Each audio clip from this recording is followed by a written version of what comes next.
दोस्तों, एक अमीर बाप की घमंडी बेटी को लगता था कि पैसा और रुतबा ही सब कुछ होता है। उसे लगता था कि हर कोई उसके सामने झुक जाए। लेकिन जब एक साधारण सा दिखने वाला लड़का उसकी जिंदगी में आया, तो पहली बार उसके घमंड को सच्चाई की टक्कर मिली, जिसे वह हमेशा औकात से नीचे समझती थी, जिसका वह रोज कॉलेज में सबके सामने मजाक उड़ाती थी। लेकिन जब उस लड़के का सच सामने आया, तो पूरा कॉलेज दंग रह गया। आखिरकार कौन था वह लड़का? पूरी सच्चाई जानने के लिए वीडियो को अंत तक जरूर देखें और वीडियो को लाइक करें, चैनल को सब्सक्राइब करें और कमेंट में अपना नाम और शहर का नाम जरूर लिखें, जिससे हम अगली वीडियो में आपके नाम ले सकें। दोस्तों, यह कहानी है दिल्ली के सबसे high class college, Delhi college. Delhi की हर दिन जहां किसी रॉयल शो जैसा माहौल रहता था। चमचमाती गाड़ियां, चश्मों के पीछे छुपी घमंडी आंखें, जैसे यह कॉलेज नहीं कोई रनवे हो। उसी रौनक भरे माहौल में उस दिन उतरी एक लड़की, सपना सिंघानिया। सपना दिल्ली के मशहूर व्यापारी और राजनीतिक संजय सिंघानिया की इकलौती बेटी थी। कॉलेज में जैसे ही उसकी कार रुकी, सबकी नजरें उसी पर टिक गईं। सपना की खूबसूरती सिर्फ उसके चेहरे और महंगी ड्रेसेस में नहीं थी, बल्कि उसकी चाल, उसकी मुस्कान, सब कुछ जैसे रुतबे में डूबा हुआ था। लड़कियां उसके जैसा बनने की कोशिश करती थीं और लड़के उसके आसपास मंडराने की। लेकिन उसी दिन उसी कॉलेज के गेट से एक और शख्स दाखिल हुआ। नाम था दीपक वर्मा। उसका पहनावा बहुत सादा था।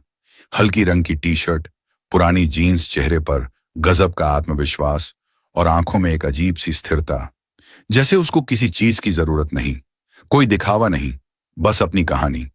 पहली ही दिन क्लास में प्रोफेसर ने एक प्रोजेक्ट असाइनमेंट के लिए ग्रुप्स बनाने की बात कही, और शायद यही किस्मत का खेल था कि सपना और दीपक एक ही ग्रुप में आ गए। सपना ने उसे देखा जैसे कोई महंगे रेस्टोरेंट में कोई गरीब घुस गया हो। सपना ने होठों को मोड़ा और धीमे तिरस्कार में बोली, क्या यह सीरियसली हमारे ग्रुप में है? फिर वह अपनी सहेली से कहती है, लगता है कि कॉलेज में स्कॉलरशिप वाले स्टूडेंट्स को भी एंट्री मिल गई है। दीपक ने नजरें नहीं उठाई, बस एक सीधा और सधा हुआ जवाब दिया, प्रोजेक्ट की डेडलाइन पास में है, हमें समय बर्बाद नहीं करना चाहिए।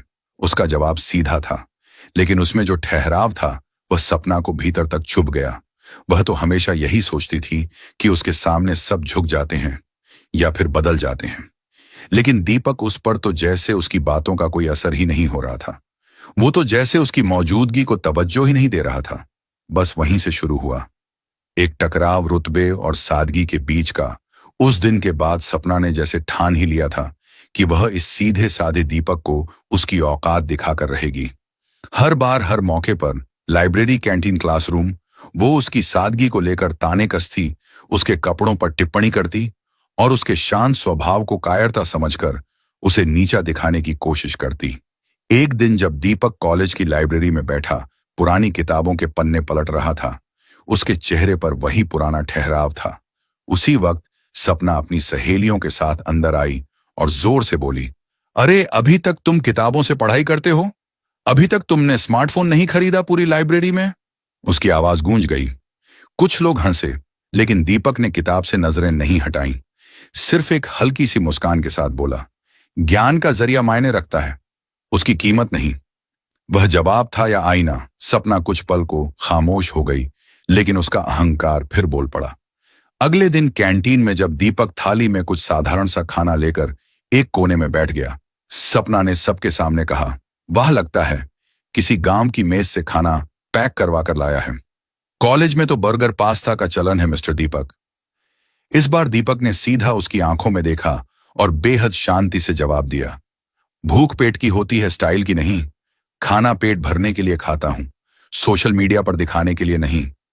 इस बार कुछ लोगों ने सिर हिलाया। कुछ को यह बात सही लगी। सपना के लिए यह और भी खतरनाक था। उसे उसकी बातों से जवाब मिल रहा था, लेकिन बिना चीख चिल्लाहट की एक ऐसी ताकत जो चुप थी लेकिन असरदार। वो सोचती थी, इस लड़के में ऐसा क्या है जो हर चोट पर मुस्कुरा देता है? प्रोजेक्ट की मीटिंग्स के दौरान जब वे दोनों एक साथ बैठते, तो सपना को समझ नहीं आता था कि दीपक इतना स्थिर कैसे रह सकता है। वो देखती कि किस तरह वो अपनी रिसर्च में पूरी तरह डूब जाता है। उसकी बातें कम होती थीं, लेकिन जब भी दीपक कुछ कहता तो वह सटीक और समझदार तरीके से होता। धीरे धीरे सपना को एहसास होने लगा कि जिस लड़के को वह बैकवर्ड समझती थी, उसकी सोच और समझ उससे कहीं ज्यादा साफ और अच्छी थी, लेकिन उसका दिल अभी भी मानने को तैयार नहीं था। उसके अंदर कुछ नया जन्म ले रहा था, जलन, हैरानी और शायद आकर्षण। कुछ ही हफ्तों बाद कॉलेज में सालाना फेस्टिवल की तैयारियां जोरों पर थीं। हर कोई किसी ना किसी आयोजन में व्यस्त था, कोई फैशन शो में, कोई डांस रिहर्सल में और कोई स्टेज को सजाने में। सपना हमेशा की तरह इस बार भी फेस्टिवल की स्टार थी।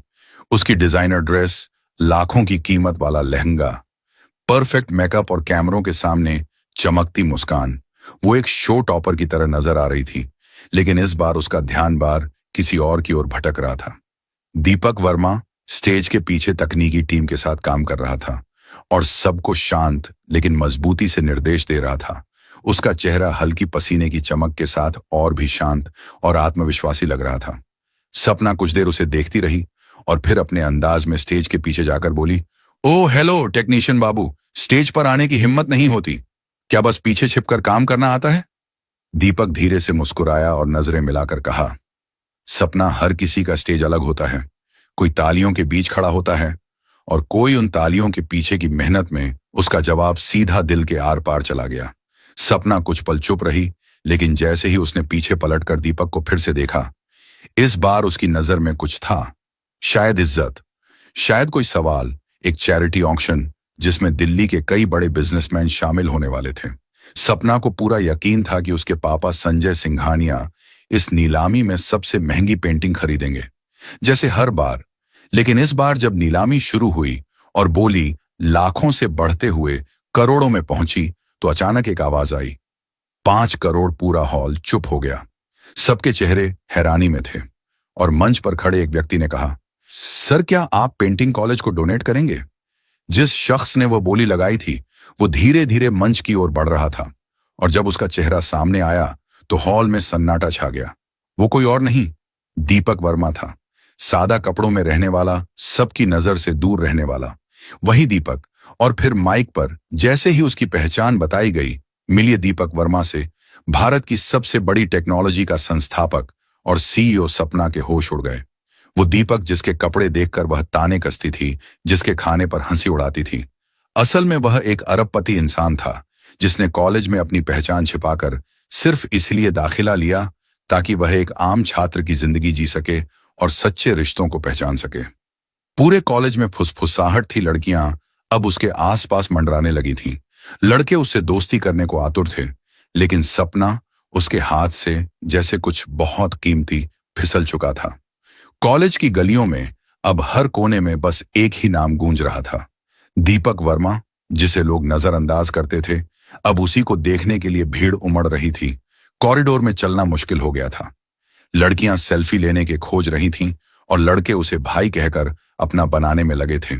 लेकिन इन सब के बीच एक चेहरा था जो चुपचाप खुद से लड़ रहा था। सपना, जिसे कभी खुद पर सबसे ज्यादा नाज था, आज आईने से नजरें नहीं मिला पा रही थी। हर ताना, हर मजाक, हर घमंड भरी बात अब उसके जहन में गूंज रही थी और हर बार दीपक की शांत मुस्कान जैसे उसे कटघरे में खड़ा कर देती। कई दिनों तक सपना ने दीपक से नजरें चुराई, लेकिन एक दिन उसने खुद से हिम्मत जुटाई। कॉलेज की लाइब्रेरी में दीपक अकेला बैठा था। किसी किताब में खोया हुआ सपना धीमे कदमों से उसके पास पहुंची और हल्के स्वर में बोली, दीपक, मुझे माफ कर दो। मैंने तुम्हें गलत समझा, बहुत नीचे गिराने की कोशिश की, लेकिन तुम तो सबसे ऊंचे निकले। दीपक ने धीरे से किताब बंद की और उसकी तरफ देखा और वहीं जानी पहचानी मुस्कान दी। उसने नरम स्वर में कहा, सपना, तुमने मुझे कभी नहीं समझा और मैं कभी नाराज हुआ ही नहीं, क्योंकि मैं जानता था तुम जैसी दिखती हो वैसी हो नहीं, बस अपने ख्याल में बंद थी। सपना की आंखें भर आईं। उसने पहली बार किसी के सामने खुद को छोटा महसूस नहीं किया, बल्कि हल्का महसूस किया। इसके बाद जैसे कुछ बदल गया हो। सपना अब उसे समझने लगी थी। हर शब्द, हर आदत अब उसे खास लगने लगी थी। वो अब दिखावे से बाहर निकल रही थी और दीपक के आसपास उसका मन सुकून ढूंढने लगा था। वो अब उसके साथ बैठती, उसकी बातें सुनती और अपनी छोटी छोटी गलतियों पर हंसने लगी थी। एक दिन जब दीपक उसके साथ क्लास प्रोजेक्ट पर काम कर रहा था, तो उसने हंसते हुए कहा, पहले की सपना होती तो अब तक मुझे डिक्टेट कर रही होती। सपना मुस्कुराई और बोली, पहले की सपना को तुमने ठीक कर दिया है। अब जो हूं वो शायद असली मैं हूं। दीपक कुछ नहीं बोला, लेकिन उसकी आंखों में वो चमक थी जो सब कुछ कह गई। कॉलेज में अब एक नया बदलाव महसूस होने लगा था। सपना जो कभी अपने रुतबे और खूबसूरती के लिए जानी जाती थी, अब मेहनत, सादगी और समझदारी का प्रतीक बन चुकी थी। लोग अब उसकी तारीफ करने लगे थे, लेकिन अब उसे इन चीजों से कोई फर्क नहीं पड़ता था। उसका ध्यान अब बस दीपक की ओर था। एक दिन कॉलेज में बिजनेस इनोवेशन प्रोजेक्ट का ऐलान हुआ। विजेता को स्कॉलरशिप के टेक्नोलॉजीज में इंटर्नशिप का मौका मिलना था। हर कोई भाग लेने के लिए आतुर था, लेकिन दीपक का मकसद कुछ और था। वह दिखाना चाहती थी कि वह सिर्फ किसी अमीर बाप की बेटी नहीं है, उसमें भी कुछ है जो दुनिया बदल सकता है। उसने दिन रात मेहनत की। कोई डिजाइनर ड्रेस नहीं, कोई स्टाइल नहीं, बस लैपटॉप, रिसर्च और अंदर का जुनून। उसने एक ऐसा ऐप बनाया जो भारत के दूर दराज गांवों में बच्चों को मुफ्त ऑनलाइन शिक्षा दे सके। स्मार्ट, सरल और क्रांतिकारी प्रेजेंटेशन के दिन जब सपना स्टेज पर पहुंची तो उसके चेहरे पर चमक थी। पहली बार घमंड की नहीं, आत्मविश्वास की। उसने मंच से कहा, मैंने इस प्रोजेक्ट को सिर्फ एक प्रतियोगिता नहीं समझा, ये मेरा सपना है। मैं चाहती हूं कि जिस देश में बच्चों को पढ़ने का हक है, वहां उनके पास साधन भी हो। यह ऐप सिर्फ टेक्नोलॉजी नहीं, उम्मीद है। पूरा मंच तालियों से गूंज उठा और पहली बार दीपक की आंखों में उसकी तरफ गर्व दिखाई दिया। लेकिन तभी एक और लड़की, साधना, स्टेज पर आई और उस पर चोरी का इल्जाम लगा दिया। यह आइडिया मेरा था, सपना ने कॉपी किया है, उसने कहा। पूरा माहौल एक पल में उलट गया। सपना सन्न रह गई, उसका गला सूख गया, आंखें भर आई, लेकिन दीपक वहीं खड़ा हुआ था। उसने सबूतों की जांच की, दोनों प्रोजेक्ट्स की तुलना की और फिर पूरे कॉलेज के सामने कहा, सच वह होता है जो दिल से निकलता है, और सपना का प्रोजेक्ट सिर्फ टेक्नोलॉजी नहीं, उसकी सोच है। साधना का दावा झूठा है और विजेता सिर्फ एक है। सपना। सपना की आंखों से आंसू। वह निकले, तालियों की आवाज में वह मुस्कुराई। उस शाम कॉलेज के गार्डन में जब सूरज ढल रहा था और हर चीज सुनहरी लग रही थी, सपना ने दीपक के सामने खड़े होकर धीरे से कहा, दीपक, मैंने तुमसे बहुत कुछ सीखा है। तुमने मेरी सोच, मेरा नजरिया और शायद मेरा दिल भी बदल दिया। मैं नहीं जानती ये क्या है, लेकिन जो भी है वो सिर्फ तुम्हारे लिए है। मैं तुमसे प्यार करती हूं। दीपक ने उसकी आंखों में देखा और कुछ नहीं कहा, बस उसका हाथ थाम लिया। मैं तुम्हें पहले दिन से देख रहा हूं सपना। तुम्हारी आंखों में जो बदलाव आया है उससे मुझे यकीन हो गया है। प्यार दिखावे से नहीं, दिल से होता है। और हां, मैं भी तुमसे उतना ही प्यार करता हूं। सपना ने उसे गले से लगा लिया और उस पल में पूरी दुनिया जैसे थम गई। कॉलेज में उनकी कहानी मिसाल बन गई। उन्होंने साथ मिलकर उस बने ऐप को हकीकत में बदला, हजारों बच्चों तक शिक्षा पहुंचाई और कुछ साल बाद सपना और दीपक ने एक दूसरे को हमेशा के लिए अपना बना लिया। वो कहानी जो कभी घमंड और तानों से शुरू हुई थी, अब आदर, समझदारी और प्यार की मिसाल बन चुकी थी। लेकिन दोस्तों, अब एक सवाल आपके लिए, क्या आपने कभी किसी ऐसे इंसान को गलत समझा है जो असल में बहुत खास था? क्या आपने भी कभी किसी दीपक को अपनी जिंदगी में नजरअंदाज किया है? कमेंट में जरूर बताइए, और कहानी पसंद आई है तो वीडियो पर लाइक करें और हमारे चैनल को जरूर सब्सक्राइब करें।